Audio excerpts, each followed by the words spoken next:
Chapter 47. So Joseph went and reported to Pharaoh, "My father and my brothers and their flocks and their herds and all that they possess have come from the land of Canaan, and they are in the land of Goshen."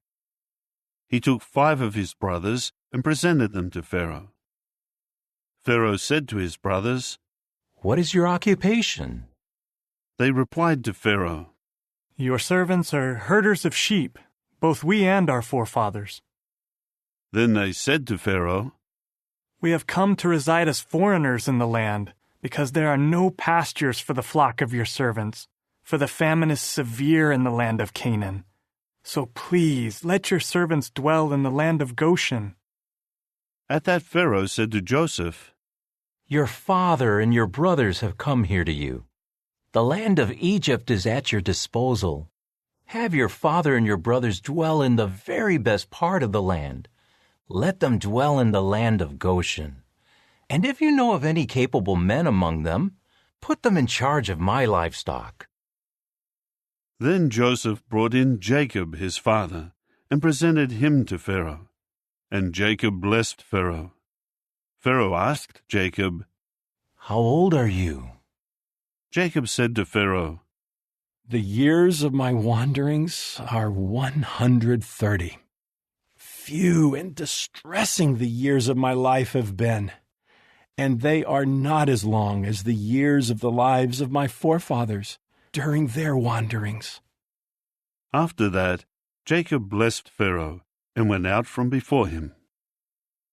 So Joseph saddled his father and his brothers, and he gave them a possession in the land of Egypt, in the very best part of the land, in the land of Ramesses, just as Pharaoh had commanded. And Joseph kept supplying his father and his brothers and the entire household of his father with food, according to the number of their children. Now there was no food in all the land, because the famine was very severe, and the land of Egypt and the land of Canaan became exhausted as a result of the famine. Joseph was collecting all the money that was to be found in the land of Egypt and in the land of Canaan for the grain that people were buying, and Joseph kept bringing the money into Pharaoh's house. In time the money from the land of Egypt and the land of Canaan was spent, and all the Egyptians began coming to Joseph, saying, "Give us food. Why should we die before your very eyes because our money has run out?" Then Joseph said, "If your money has run out, hand over your livestock, and I will give you food in exchange for your livestock."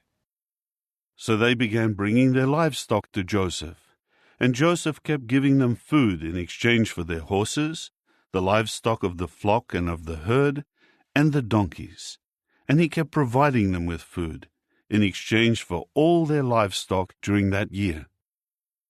When that year came to its close, they began coming to him the next year and saying, "We will not hide from my lord that the money and the stock of domestic animals have already been given to my lord. We have nothing left for my lord but our bodies and our land." "Why should we die before your eyes, both we and our land? Buy us and our land in exchange for food, and we together with our land will become slaves to Pharaoh. Give us seed so that we may live and not die, and that our land may not become desolate." Joseph then bought all the land of the Egyptians for Pharaoh, because every Egyptian sold his field, for the famine was very severe, and the land became Pharaoh's. Then he moved the people into cities, from one end of the territory of Egypt to its other end. Only the land of the priests he did not buy, because the rations for the priests were from Pharaoh, and they lived on their rations that Pharaoh gave them. That is why they did not sell their land. Then Joseph said to the people, "See, I have today bought you and your land for Pharaoh. Here is seed for you, and you must sow the land with it. When it produces, give 1/5 to Pharaoh, but 4 parts will be yours, as seed for the field, and as food for you and for those in your houses and for your children to eat." So they said, "You have preserved our lives. Let us find favor in the eyes of my lord, and we will become slaves to Pharaoh." Then Joseph made it a decree, which is valid until today over the land of Egypt, that a fifth belongs to Pharaoh. It was only the land of the priests that did not become Pharaoh's. Israel continued to dwell in the land of Egypt, in the land of Goshen, and they settled in it, and were fruitful and increased greatly. And Jacob lived on in the land of Egypt for 17 years, so that the days of Jacob's life came to be 147 years. The time was approaching for Israel to die, so he called his son Joseph and said, If now I have found favor in your eyes, place your hand, please, under my thigh, and show loyal love and faithfulness to me.